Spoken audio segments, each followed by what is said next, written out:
ಬಂಟ ಕರುನಾಡಿನ ಜನರ ಮನೆಗಳಲ್ಲಿ ಕ್ರಾಂತಿ ಜ್ಯೋತಿ ಹಚ್ಚಿದ ವೀರ ಸೇನಾನಿ ಕ್ರಾಂತಿವೀರ ಸಂಗೊಳ್ಳಿ ರಾಯಣ್ಣ. ವೀರಭೂಮಿ ದೇಶ ಮೆಟ್ಟಿ ಮೆರೆಯುವ ವೀರಮಾತೆ ಆವೇಶ ಛಲವ ತೋರುವ ವೀರಭೂಮಿ ದೇಶ ಮೆಟ್ಟಿ ಮೆರೆಯುವ ವೀರಮಾತೆ ಆವೇಶ ಛಲವ ತೋರುವ ಪುಣ್ಯಭೂಮಿ ಮಾನ ಪ್ರಾಣ ರಕ್ಷೆಗಾಗಿ ಶ್ರಮಿಸುವ ದೇಶಭಕ್ತಿ ಶಕ್ತಿ ಎಂದು ಸಾರಿ ಹೇಳುವ ಕಾಡ ಶತ್ರು ನಾಶಕ್ಕಾಗಿ ಸಂಘಟಿತರಾಗುವ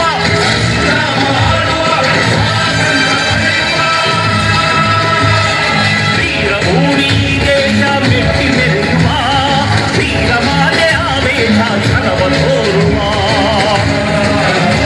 ಕರುನಾಡ ಸಿಂಹಗಳೇ ಹೆಜ್ಜೆಯ ಕಲಿಗಳೇ ಈ ಭೂಮಿ ಸೀಮೆ ಎಂದೆಂದು ನಮ್ಮದೇ. ಕರುನಾಡ ಸಿಂಹಗಳೇ ಹೆಜ್ಜೆಯ ಕಲಿಗಳೇ ಈ ಭೂಮಿ ಸೀಮೆ ಎಂದೆಂದು ನಮ್ಮದೇ.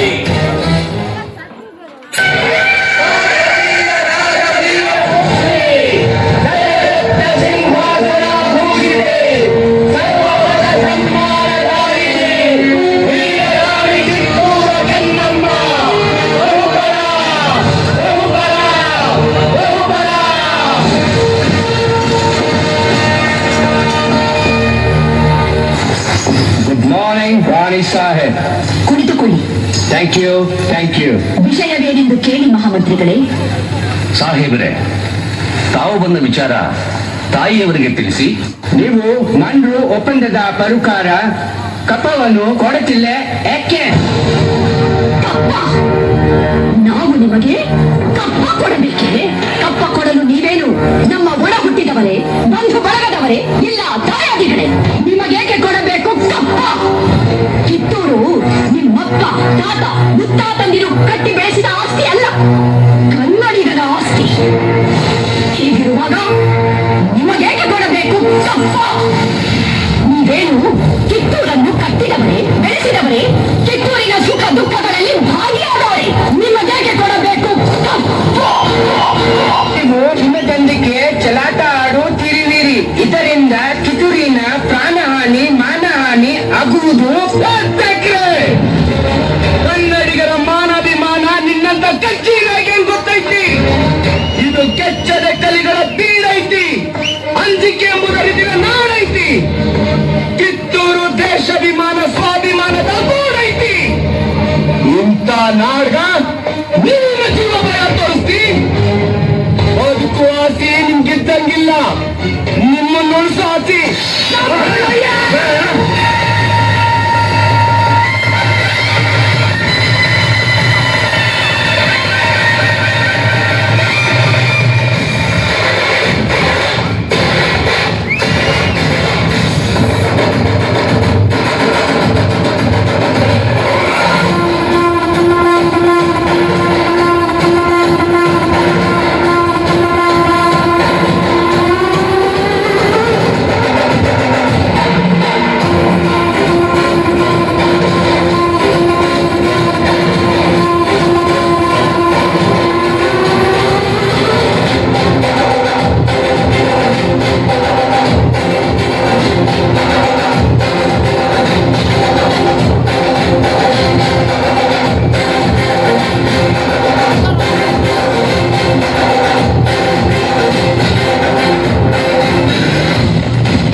ಗಲಿಗಳ ಬೀಡು ಗಂಡು ಮಾಡದ ಗಂಡು ಬಂಡಾಯ ಬೆಟ್ಟಿದೆ ನೂರು ಗಂಡು ಮಾಡದ ಗಂಡು ಬಂಡಾಯ ಬೆಟ್ಟಿದೆ ನೂರು ಕಾಡು ಮೇಡನು ಒಲೆದು ಕಟ್ಟುಪಾಡನು ಮುರಿದು ಕಾಡು ಮೇಡನು ಒಲೆದು ಕಟ್ಟುಪಾಡನು ಮುರಿದು ರಂಗಿ ಪುಂಡರ ರುಂಡವ ಕಲಿಯಲು ಸತ್ವಧಾರಿ ಶಕ್ತಿಯಾಗಿ ನುಂಗಿದೆ ನೋಡು ಗಂಡು ಮೆಟ್ಟಿದ ನಾಡು ಇದು ಗಂಡು ಗಲಿಗಳ ಬೀಡು ಗಂಡು ಮೆಟ್ಟಿದ ನಾಡು ಇದು ಗಂಡು ಗಲಿಗಳ ಬೀಡು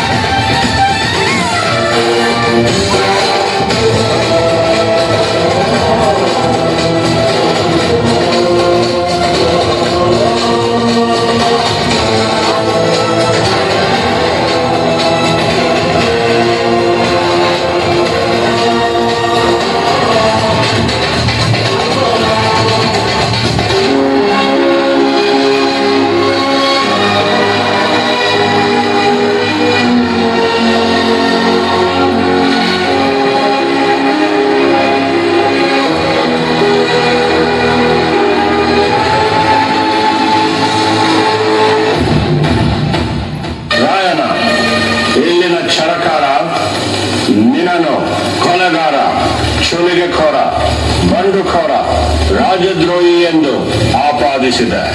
ರೀ ಜಡ್ ಸಾಹೇಬ್ರ, ನಾ ಸುಲಿಗೆ ಕೋರ ಅಲ್ರಿ, ಸ್ವಾತಂತ್ರ್ಯ ಹೋರಾಟಗಾರ. ನಾ ಸುಲಿಗೆ ಮಾಡಿದ್ದು ನಮ್ ದೇಶದ ಸಂಪತ್ತ ದೋಚೋ ನನ್ನ ಮಕ್ಕಳನ್ನ. ನಾ ಕೊಲೆಗಾರ ಅಲ್ರಿ, ಸಾಮಾನ್ಯ ವಾಲಿಕಾರ.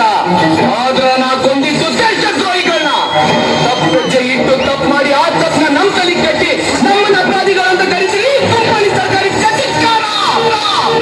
ರಾಯಣ್ಣನ ಉಳಿದ ಸಹಾಯಕರಾದ ಬಾವ ನಾಯಕ, ಬಸವಲಿಂಗಪ್ಪ, ಕರಿಬಚ್ಚಪ್ಪ, ಭೀಮಪ್ಪ, ಕೆಂಚಪ್ಪ ಮತ್ತು ಅಪ್ಪಾಜಿ ನಾಯಕರಿಗೆ ಗಲ್ಲು ಶಿಕ್ಷೆ ವಿಧಿಸಿದೆ. ಈ ಅಪರಾಧಗಳಿಗೆಲ್ಲ ಮುಖ್ಯ ಕಾರಣಕರ್ತನಾದ ರಾಯಣ್ಣನನ್ನು ರಾಜದ್ರೋಹಿ, ದಂಗೆಕೋರ, ಅಪರಾಧಿ ಎಂದು ಪರಿಗಣಿಸಿ 26/1/1831 ಗಲ್ಲು ಶಿಕ್ಷೆಗೆ ಗುರಿ ಮಾಡಬೇಕೆಂದು ನ್ಯಾಯಾಲಯವು ಆಜ್ಞೆ ಮಾಡುತ್ತಿದೆ.